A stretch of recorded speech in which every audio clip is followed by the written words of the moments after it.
পরিমাণে হয়রানি হইতে হয় যেটার কোনো শেষ নাই।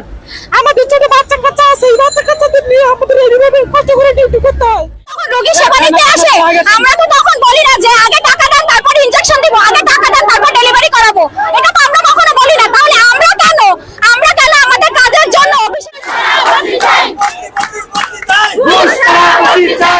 আমরা আমাদের এলাকায় কেন বদলি দেয় না? এই জন্য হচ্ছে আমরা আজকে আসছি এখানে নার্স এবং মিডওয়াইফরা, কারণ আমাদের স্বাস্থ্য সেবা খাতে নার্স এবং মিডওয়াইফদের অবদান অনেক বেশি। আমরা যখন রোগীর পাশে থাকি তাহলে আমাদের কেন বদলিতে ঝামেলা করে, আমাদের কেন বদলি হয় না? একজন ডাক্তার ছাড়া নার্স চালাইতে পারবে, কিন্তু আমরা যদি নার্স মিডওয়াইফ যদি হাসপাতালে না যাই তাহলে কিভাবে হাসপাতাল চালাবে? এটা হচ্ছে বড় কথা।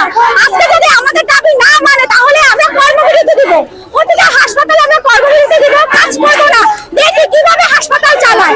আমাদের দাবি হচ্ছে দুর্নীতি মুক্ত বদলি চাই, ঘুষ ছাড়া বদলি চাই, ফরওয়ার্ডিং চাই না, ফরওয়ার্ডিং ছাড়া বদলি চাই এবং এফআইআর রিলিজ চাই। আমরা কোনো ক্ষমতা চাই না, আমরা চাই বৈষম্য বিরোধিতা, আমরা কোনো দল চাই না। আমাদের একটা ফরওয়ার্ডিং নিতে গেলে একজন অফিস সহকারী তার হাত পা ধরতে হয়, কেন একজন অফিস সহকারী হাত পা ধরতে হবে? আমরা একজন নার্স মিডওয়াইফ হয়ে কেন এই হয়রানি হবো? কিসের জন্য? আমাদের 7-8 বছর পরে হয়ে গেছে, আমাদের ফরওয়ার্ডিং দিচ্ছে না, আমাদের বদলি দিচ্ছে না। যদি আমাদের নিজ এলাকায় না থাকি, নিজ এলাকায় যদি যে আমাদের বাচ্চা আছে, আমাদের সংসার আছে, আমরা বাচ্চা ছোট জমজ বাচ্চা 2.5 ঘন্টা জার্নি করে আমরা ডিউটি করতে যাই শুধু মানুষদের সেবা দেওয়ার জন্য। এটা হচ্ছে চর বিশ্বাস গলাচিপা চর বিশ্বাস। আমরা যাই, আমার 2.5 ঘন্টা পথ গাড়ি দিয়ে তারপর আমার ডিউটিতে যেতে হয় প্রতিদিন। আমাদের নাইট ডিউটি আছে, আমার জমজ 2টা ছোট ছোট বাচ্চা রেখে আমার সাথে থাকার মতো কেউ নাই, কিন্তু তারপরও যাচ্ছি। আর এই দুয়ারে দুয়ারে ঘুরছি শুধু বদলির জন্য।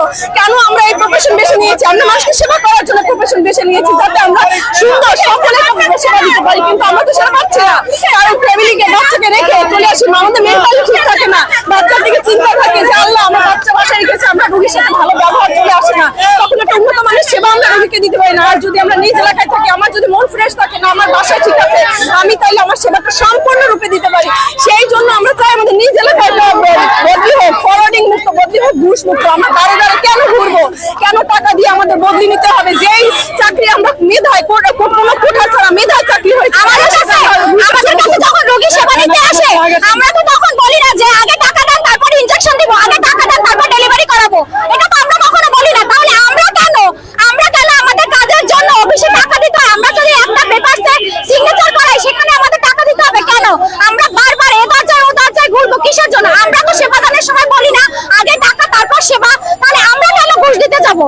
সহকারী কাছে আমাদের ধর্ণা করতে হয়, যদি ফরওয়ার্ডিং নেই ডিজাইন জমা দেই তখন আমাদের স্বাস্থ্য মন্ত্রণালয়ে পাঠানো হয়। স্বাস্থ্য মন্ত্রণালয় থেকে যুগের পর যুগ বছরের পর বছর থাকার পর আমাদের বদলি হয় না। আমাদের শুধু ঘুরতেই হচ্ছে, আমরা বদলি পাচ্ছি না। প্রকার ফরওয়ার্ডিং ছাড়া আমাদের বদলি করতে হবে।